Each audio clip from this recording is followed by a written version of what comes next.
Hello guys. Hey, what's up fam? Welcome back to the channel and welcome to a new vlog. Yes. Go ahead and hit that thumbs up button, the like button, subscribe, leave your comment down below. You sound so alluring. Yeah, right. So anyway fam, welcome back to the channel. Tonight is a lazy afternoon. Well, it's a lazy evening because it's about about 7 o'clock. 7 o'clock. My time is completely thrown off. I don't know what happened, but the time is completely thrown off. So y'all remember that other day we was in the car and we was talking about making that meatloaf? Well, let's make this meatloaf. There you go. I know y'all don't need instruction on how to make a meatloaf. Donald doesn't listen. When I make Donald's food, I have to make it as bland and plain as possible. Be honest, because when I start when I start adding stuff, he's just like, "Oh, why you gotta put that in there? Why you gotta put that in there?" So I season it enough to make it taste good and the way that he likes it. So him and Cameron are going to be eating off this meatloaf until the 4th of July. Now I gotta say my part. Okay, go ahead. First of all, if y'all ain't brand new to the channel, y'all know Peggy know how to season her food. And so what happens is she'll season it to a certain level and I will love it, right? And then she'll make it again and say, you know what, let's try to add some bell peppers to it. Or let's try to add some these to it. Let's add some, I just want to keep it the way, just the basic Peggy goodness. That's it. Because I always, every time I try to cook, when I try to cook, which is, I shouldn't ever try to cook again, but when I do, I always say, hey Peggy, can you season this for me? Can you season the beef for me? Can you season the chicken for me? And she seasons it and then I try to cook it.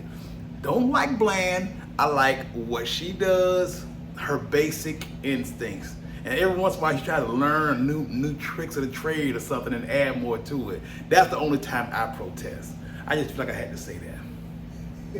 There you go. You plead your case. There you go. I plead my case. You plead your case. Because Peggy's a fantastic cook and everything. You know what though? Because I get comments all the time. Somebody say, you know what? My wife made Peggy's this or Peggy's that, and the other night, and it was fantastic. Tell her I said thank you. So, okay. There you go. Hey, you're welcome. But anyway, listen. So we're gonna go ahead and get started. It's just real quick. Today's video is really going to be in the kitchen with Peggy and Don. It won't be kitchen wars. It won't be kitchen wars. You know, back to back. We're not doing back to back kitchen wars. We're not doing that anymore. No, we're not doing We're just that.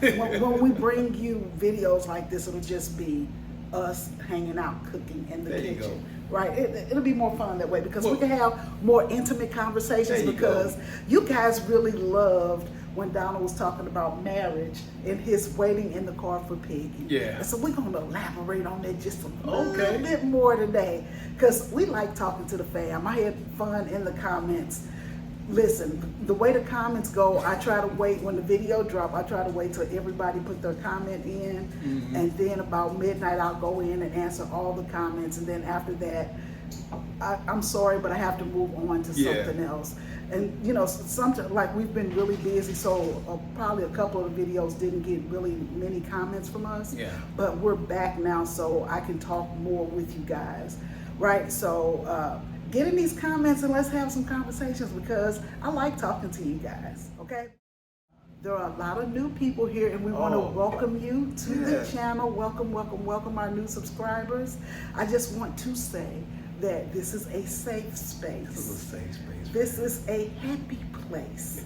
This is a drama-free zone and we want to keep it that way. Some of y'all came for me, but that's okay. You're no longer part of the family. There you go. See what happens? See what happens? But so Peggy's in here. Let me go ahead and get some shots of this because she's making the magic happen. I just want to be involved in it. So let's go ahead and get started with this. So I just put a little avocado oil down and I'm going to saute the onions just a little bit, just right before they become see-through.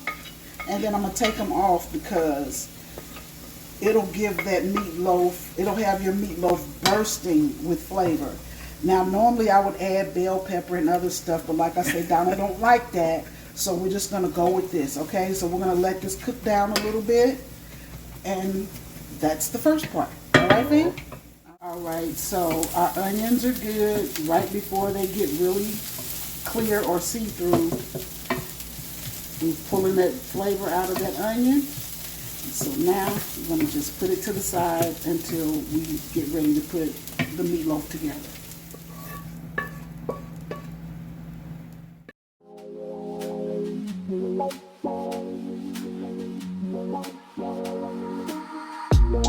Can I dance for you? Would that be cool? Can I dance for you? Would that be cool? Butterflies in my stomach, butterflies in my chest. Heartbeat like a bird that's humming. Trust your words cause you know me best. Let's take a walk down a brick road. Click your heels and you'll be there. I want you, do you want me to?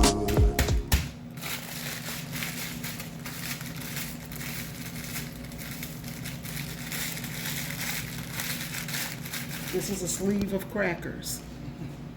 These crackers. What do you call them? Ritz crackers. We used to call them Hi-Ho crackers back in the day. See, we didn't buy the Hi-Ho. We bought the other brand. It still wasn't Ritz. Ritz for the rich kids. It was another brand we used to get. Crackers. It was like golden wafers or something like that. Once you hear the rhythm playing, promise you won't be complaining. I'll be here for it if it's for you. Once my body gets to swaying, promise you won't be complaining. And I'll be saying, yeah. Can I dance for you? Would that be cool? Can I dance for you? Would that be cool? Yeah. Beautiful girls are common, funny girls are real sweet. I don't say these words often, loving you has left me weak. But let's take a walk down a brick road, click your heels and we'll be there. I want you, do you want me to? I'm going to put this in the refrigerator for about 30 minutes, and then I'm going to come back, form a loaf, and put it in the oven. My oven is preheated to 350 degrees. Okay? All righty. Hey, what's up, fam? So Peggy's getting ready to make the red sauce for the meatloaf, and that reminded me that for years, I grew up, my mom made meatloaf with the red sauce. When I joined the military, for 20-something years, all I had was meatloaf with the brown sauce. I'm just wondering how many of y'all ever had that. Now, eventually I had come to You talking about gravy? No, it was actually meatloaf sauce. It's a brown, it's not considered gravy. Oh, okay. It's the same kind of topping as the red sauce that we make, but it's the military. Is it good? Eventually I came to like it, but it's not better than the meatloaf that I'm used to or the meatloaf that Peggy makes. I love the sweeter red sauce instead of that savory brown sauce that the military had. But I've been to like restaurants and cafeterias that also had the brown sauce, so I don't know. This just, I guess it's a matter of preference, but I'd like to hear what y'all say about how many times y'all had the brown sauce or what the brown sauce called. I know it's not called brown sauce. Gravy? It don't look like gravy. It's not gravy. It's not gravy. I've had gravy. Gravy on mashed potatoes is different from the gravy they have on that meatloaf and stuff. Okay. So I don't know. It's just brown sauce. So anyway, let's go ahead and get this red sauce the way meatloaf is intended to be. So I have 1 cup of ketchup, a 1/4 cup of brown sugar, and I'm just going to put maybe a tablespoon of the W sauce in here. Because I hate trying to say this, Worcestershire sauce. I'm like, okay. But some people put mustard, barbecue sauce, all that. This is what I use. And I should have made more because, I'm going to make more actually, because after I put this on, Donald likes to have extra. Yeah. to put on later when he comes back for seconds. There you go. So we'll make another batch of it. I should have just made a big batch. But anyway, this is the sauce that's gonna go over my meatloaf. And it is delicious to me. It is delicious. All right. All right, fam, it's been 30 minutes and now we're gonna form our loaf. Butterflies in my stomach, butterflies in my chest. Heartbeat like a bird that's humming. Trust your words cause you know me best. Let's take a walk down a brick road. Click your heels and you'll be there. I want you, do you want me to? Once you hear the rhythm playing, promise you won't be complaining. I'll be here for it if it's for you. Once my body gets to swaying, promise you won't be complaining. And I'll be saying, yeah, can I dance for you? All right, y'all, so I put the meatloaf in the oven for, I'm gonna start with an hour because it's a pretty nice size meatloaf because I want them to eat off of this as long as they can. Because meatloaf is better the next day, you already know that. Meatloaf is, I love a good meatloaf. I can have meatloaf on grits. I can have meatloaf on toast. I can have meatloaf. On grits? I can have meatloaf Well, on a I guess sandwich. so because again, you know, y'all know that question always on the channel. Does sugar go in grits or is it just salt? Like that'll never die down on this channel. I'm gonna tell y'all what's so funny. So going back to your marriage talk in the car. I'm waiting in the truck for Peggy. Waiting in the truck for Peggy. Like when he was having their marriage talk, a lot of you guys were really, I was impressed. It was well received. It was well received. A lot of you guys have been married for a lot of years and you are a wealth of information. And I just love that about our little community. You know, there are some single people out here and we love y'all just the same.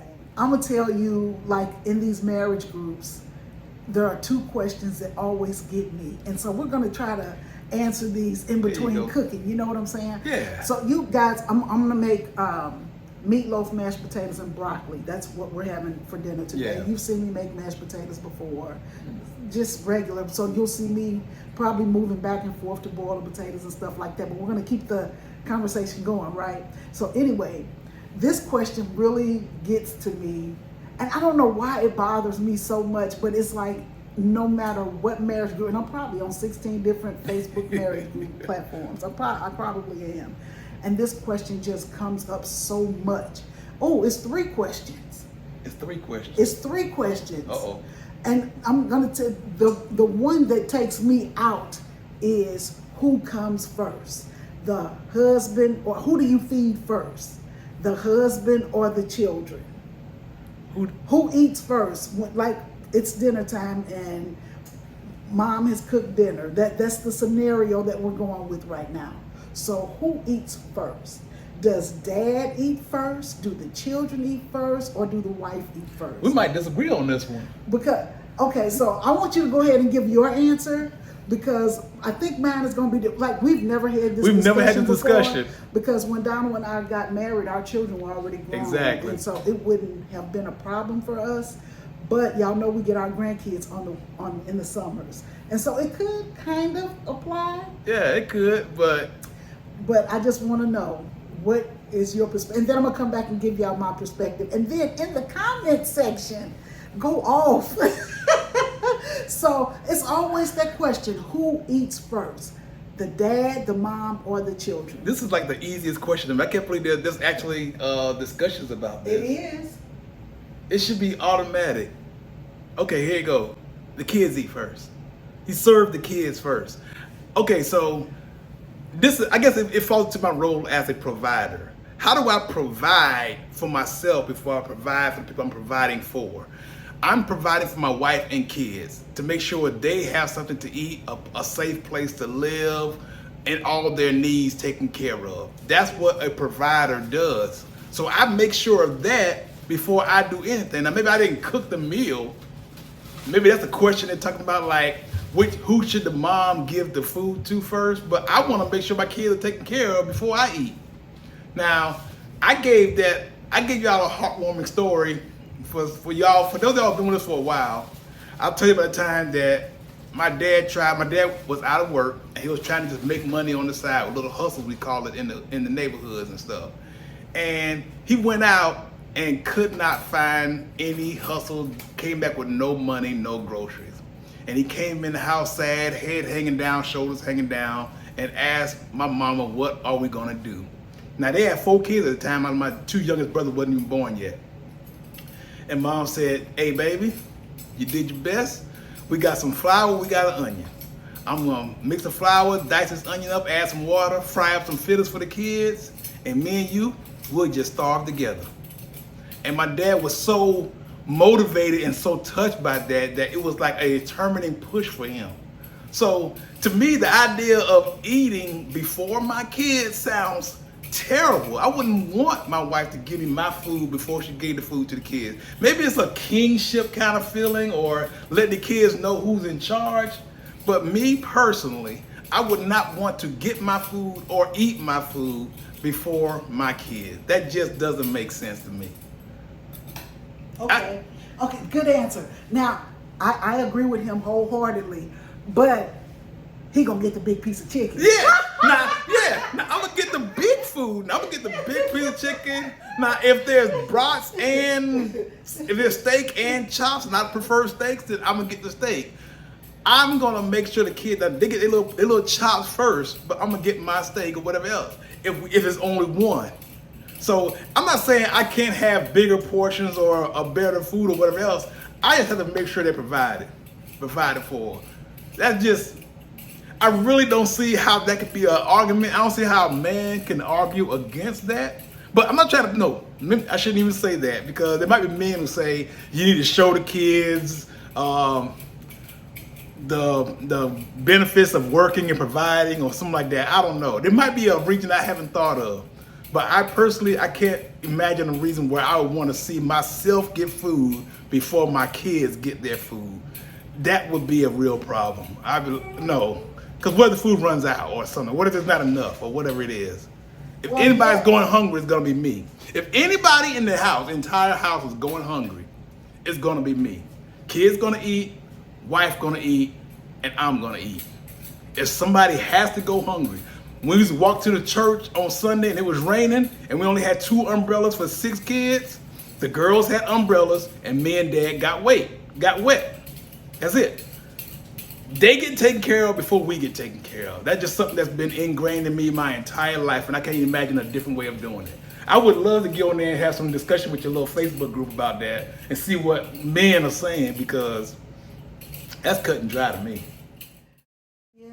People just have differences of opinions, and it's okay, because my answer is always, it's food for everybody. Yeah, there's food for everybody. So it shouldn't matter the order. Yeah. But I'm just going to be honest. You want to make sure the kids, you want to make sure that the kids are taken care of first, and then I will serve Donald and then myself. Or we could serve our own, however it goes. Yeah. If he's been at work all day, I want him to sit down and eat, and then I will eat. Like, that's just the way it goes. Yeah. But I promise you, that question comes up so much.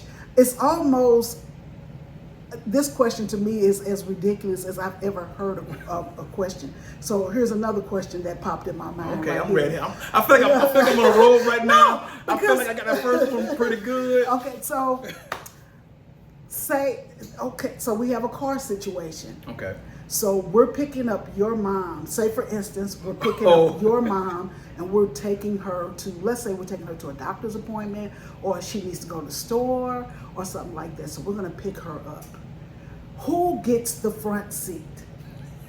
The wife or the mother? Listen, these young ones, baby, they be going hard for that front seat.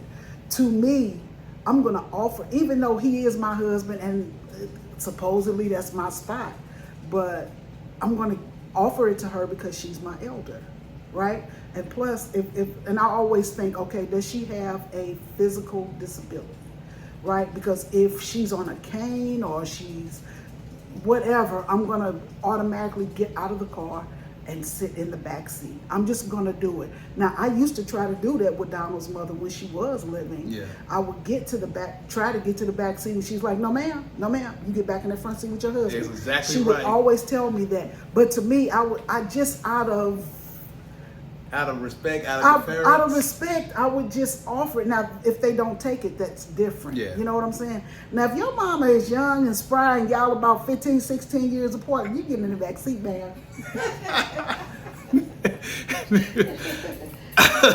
I'm sitting there like, boy, there are so many things in marriage that people can discuss, and people might have like discussions about what is better and whatever.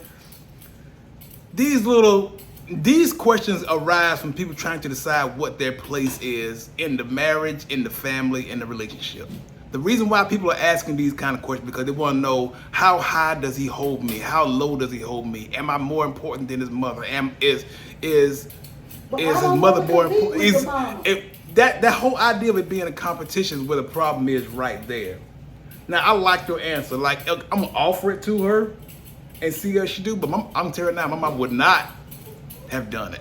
No way would my mama have taken that front seat. If she said, hey, every time we put her in that back seat, Peggy would slide forward and make sure she had plenty of leg room. Mama would be like, baby, I'm good, you're fine. And that's all it was to it. She did everything she could to make sure my mom was comfortable, and that's what I appreciated. But the idea of trying to let the man decide who he wants in the front seat or something like that, I'm gonna let my wife get that front seat unless my mom has some kind of physical disability. Some kind of physical ailment where she needs to have more leg room than the back seat provides or something like that. And we talk about a position of honor and stuff like that. I honor my mother with everything. I will open the door for her. I will help her out of that. I will help her out of her chair. I will be taking her to her appointment. I would do all that if I was around for it. But trying to give her a place of honor above my wife is a road too far, I believe. Okay, so this was another one, and we getting off topic because I'm just sitting there like shaking my head. The question was, if your dad and your husband got into a verbal altercation, and your dad says to you, he's not abusing you or anything like that. Him and your dad are just having a disagreement on whatever the disagreement is. It has nothing to do with how he's treating you or paying the bills or nothing like that. It has nothing to do with that. Yeah. But your dad has a disagreement, and they always disagree, and they end up yelling at each other. And the dad gets really angry this time, and he says to you, get your stuff, let's go. That's what your dad said. Like, you don't need to be with him. Come on, you're leaving. And so the question is, do you leave with your dad or do you stay with your husband? Because your dad is saying, come on, let's go. And the husband was like, you need to sit down and stay here with me. Now, the question is, what would you do? Now, to me, that's a no-brainer. I don't understand that. I'm sitting there like, these are I know, questions? these are I think this is what these young people are dealing with right now. I don't know. I'm starting to see why a lot of relationships break up and stuff. I can see why. Yeah, but that was a serious question, and people, well, for the most part, I want to say like 99.9% of the women were like, I'm going to sit down if my husband tells me to sit down, and I was proud of them for saying that, right? So that was a good one. You know what? Well, obviously we agree on that one. I'm just gonna say that because I can go through I can get on my little soapbox and talk about man and woman become one. How you gonna take half of me out of the house when we are one? We are soulmates. We are combining together. You can't take half of me. Half of me ain't going nowhere. I'm just saying. Especially when there's no abuse or no. Yeah. The woman. Of course, in situations of abuse, they're not really joined in. If one is being abusive and one is being highly disrespectful of the other one. Now, if he see me yelling at you or grabbing you by your arm and stuff like that, and he can say, okay, yes, yeah, I can see him saying that, and I'm not the husband who would do that, but I would be the kind of dad who would do that. If I saw some guy grabbing my daughter by the wrist and telling her to shut the H up or whatever else it is, or belittling her, calling her stupid, calling her out her name, anything like that, I'm gonna make an effort to pull her out of that situation. When I say an effort, I'm saying it nice. I'm gonna do what I can to get my daughter out of that situation. But other than that, because me and her dad can't get along, or me and her husband can't get along, no, that's not a cause for a parent to interfere in a marriage. You let people into your marriage, then you can't ever let them out. You let people get in and start making decisions for you and have them altering the relationship that you have, you just lost control of your relationship, and you're not gonna ever be able to get it back. So don't make that mistake early. Anybody can get up here and say, "Oh, marriage is a bed of roses." They are a bed of lies, because everybody has some kind of contention or something that has happened. But you learn from it and you grow from it. And then this is my... Yes, go ahead. Okay, so here's another thing. See, they're just coming off the dome, right? I'm ready for them though, baby. I'm ready for them. Okay, so with your cell phones, do you have your wife's passcode, if there is a passcode, or do you have your husband's passcode? Can you get into each other's phone? If you walked up to your husband today and said, "Can I see your phone?" Would he give it to you, or will he say, "Hold on a minute, let me go take some stuff out and then you can get it"? See, we don't do that. Like, I do have a passcode on my phone, but Donald has my passcode. Yeah. And do you have one? I don't even know if you have a passcode on your phone. Yes, I do have one. You know it. As soon as you pick it up, you'll know it when you start. It's the same number I always use. Okay, so it's the same number I use for everything. Right, it's the same number for everything. See, Donald tried to trick me one time, right? Because I think Trey was asking about relationship questions. Okay. And I think he asked you if I went through your phone and stuff like that. Now, I'm not gonna lie, when Donald and I first got married years ago, every now and again I would go through his phone. But I did it like, I'm being honest now. I'm just being honest. I've probably been through Donald's phone 2 or 3 times since we've been married. 2 or 3? Yeah. You think it's more? Sounds a little low. Really? You think I went more than that? Be honest. You can be honest. Look, this is a safe space. It's a safe space. I would think it was more closer. It was not quite double digits, but closer. You think so? Oh, yeah. I have not. Yeah. Donald, don't do it, player. Let's Oh, man. Y'all be on it, baby. Y'all be on it. And I'm just like, this is a safe space. This is a calm space. This is, we try to be positive, but sometimes when we get at these comments, some of y'all, when y'all having a bad day, y'all want to take it out on Peggy. I am not anybody's punching bag. We're not going to do that. We're not going to pick on Peggy. Okay? So anyway, listen. I can remember a long time ago, my first husband had a cousin, right? And his wife was just a different type of person. And so he gave her the nickname Moose. Mm-hmm. Moose. And when I heard it and I looked at her, I was like, that's so disrespectful. Now, I don't want to say it because I'm not trying to be mean, but that's what he called her. And there's a resemblance, right? And so he called her Moose, and she just cracked up. She thought it was funny. Moose, come here, Moose, come here, Moose. And I was like, what? I pulled him to the side because I'm all up in their business.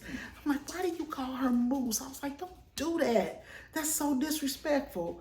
And he was like, girl, she gave herself that nickname. And I've been calling her that ever since. And he said, every time I call her that, she busts out laughing. He said, it's an inside joke a little bit, but she loves it and I'm going to do it, right? And I was like, well, let me just mind my little bald head business and get back over here. Okay, so get back in your corner, Peggy. And I went back over there.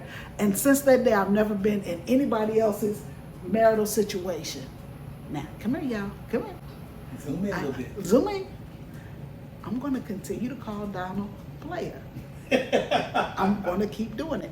One lady wrote in the comments that she cringes every time I call Donald player.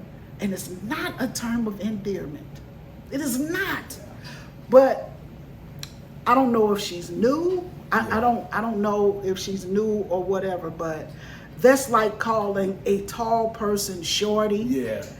A big person tiny. Yeah. You know what I'm saying? Like the opposite. Yes.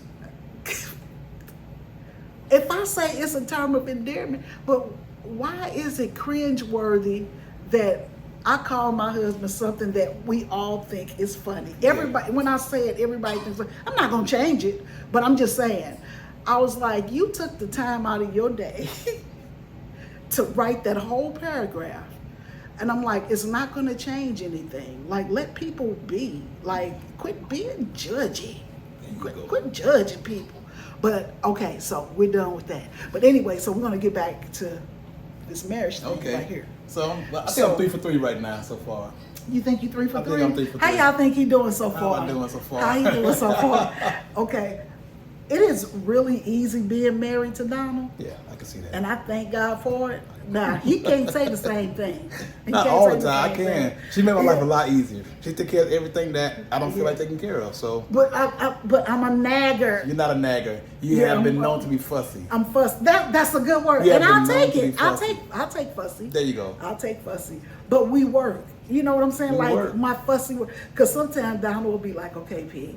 Yeah. Exactly. If it's like, if I'm constantly doing something, if everything I do is getting on nerve, I got like, hey, babe, you having a rough time? You need me to step out for a little while? And then, or whatever else it is. Then she was like, you know what? It's not even you, Don. I'm just having this kind of rough thing going on. And then we have a little talk. And then because communication in a marriage is really, because when people ask me, and I'm like, I don't like when people ask me because I don't know the keys to success for a marriage, but I'm just going to tell you what works for us. The number one thing for us is communication, because we've had some blow ups, right? But it didn't get too bad, right? Now, here's the next one. Should you go to bed angry as a married couple? Should you go to bed angry? Now, I'm going to let you answer, and then I'm going to come back. Let me check the food. So I'm going to answer this question right after this commercial break. Just kidding. So, should you be allowed to go to bed angry? I'm going to tell you this. It's not allowed, but should you go to bed angry? Yeah. I don't have a problem with it. Now I know that's counter to everything. Oh, this I'm about to be 3 and 1 on this one, but I'm gonna say this. This is why I don't have a problem with it. You can't just decide not to be angry anymore. What I like to do, what my personal philosophy is, I go to bed angry, and I wake up in the morning determined to start over. Okay, whatever happened was yesterday. Today is a new day. We're gonna do better than we did yesterday. And the first thing I always do is ask Peggy if she want a cup of coffee.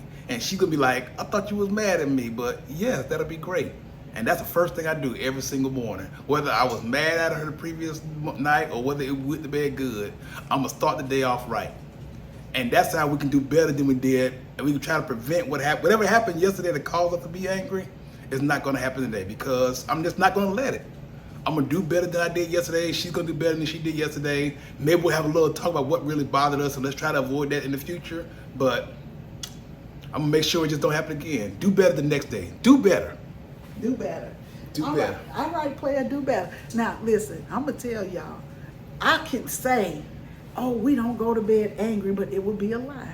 It would just be a lie. I'm being 100% honest.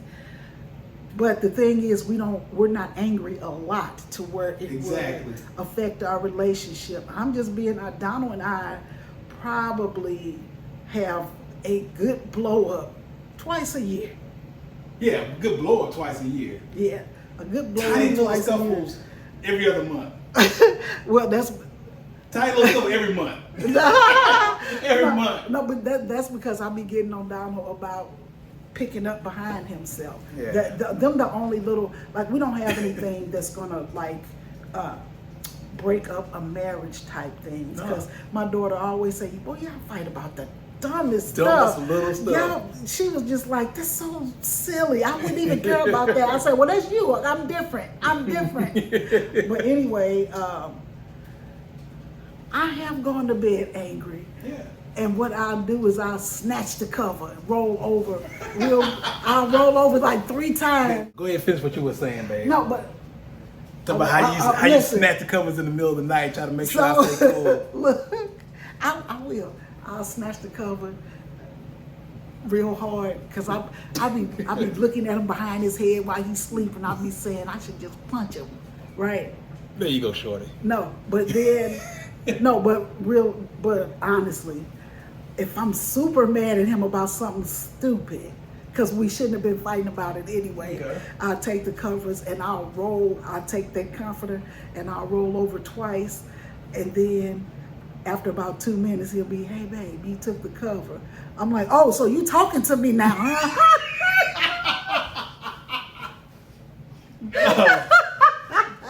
I'm like, oh, so you talking now? You want to talk now? Let's talk. My favorite Peggyism at night is when she knows that she's in the wrong, and I'm the one being all quiet, like shutting her out or something. She'll like, we lay it like a spoon, and she'll just ease and make sure we're snuggling up. Just try to ease into my arms into the little spoon shape. Y'all know what I'm talking about.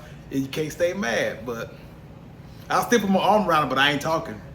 He's talking. I'll be like, I'll put my arm But around anyway, her. so we got off topic. We got way off topic. Right, but anyway, the question is, do you go to bed angry?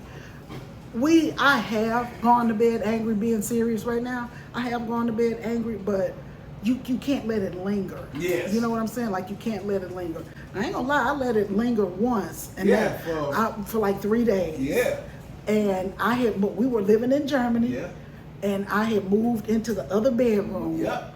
And we were fighting about something that had nothing to do with us, but it ended up with us, right? Mm-hmm. And I was mad. So anyway, I moved into the guest bedroom.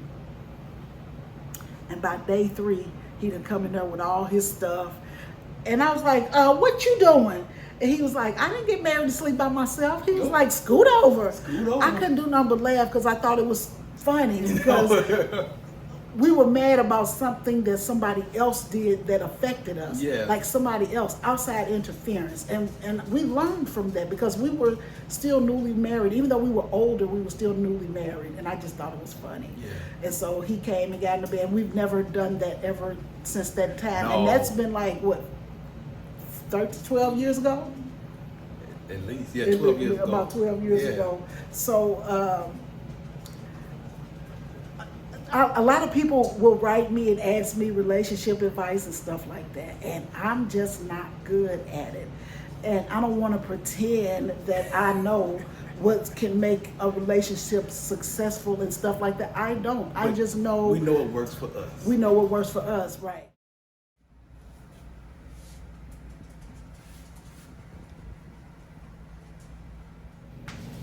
There we go, fam. There it is. A nice, healthy, man-sized portion. Cameron has her plate already. Like we said, make sure the youngins get their food. And we're gonna be trying this together. She's gonna try hers off camera. I'm gonna do mine on camera, as is tradition. You see now we don't have no broccoli on this plate, right? Yeah. I don't know what to tell you, fam.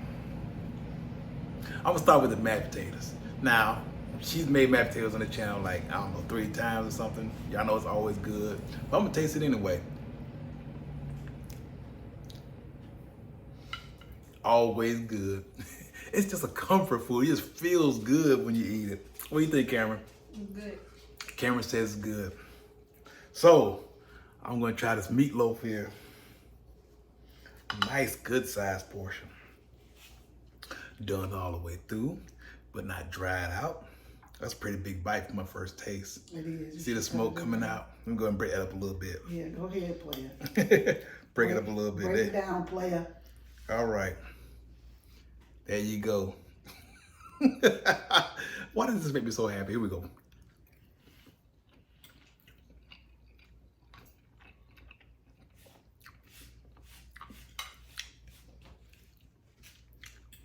I don't know what to tell you, fam. It's just perfect. That's how meatloaf supposed to taste. Ooh, ain't gonna be no leftovers though, y'all. I know y'all say save. I know there's gonna be somebody in the comments like save me a plate or whatever else. It ain't gonna happen, fam. You can't get here fast enough. I don't know what to tell you, but it won't be any leftovers tomorrow night. That's all I can say. How can you not love cooking for somebody like Donald? How can you not? It's like music to your mouth. Exactly. Well, fam, I'm gonna finish my food. We've had a great time talking with you guys tonight, getting our food together. I'm finna just sit down and enjoy the rest of this, and we just gonna turn in. It's pretty late. Probably give DJ another walk, but thank you very much, baby. Another culinary masterpiece. I wouldn't say all that, but he's happy, so I'm happy. There you go. All right, so we will see you in the next video, fam. And we just want to remind you guys, God, they do something good for yourself. And for others, as well, fam. Y'all take it easy. All right. Bye-bye. Take me in your arms, do just what you want. You're the one I trust. I belong to you, and I'll always be around when I need some loving, baby. And I'll never let you down, let you down, let you down. I'm your song, and you're playing all my melodies. There's no one else, 'cause baby, we got chemistry. Me feelings that I never knew. This heart of mine will always and forever belong to you. You and me were meant to be as one. The universe has known it.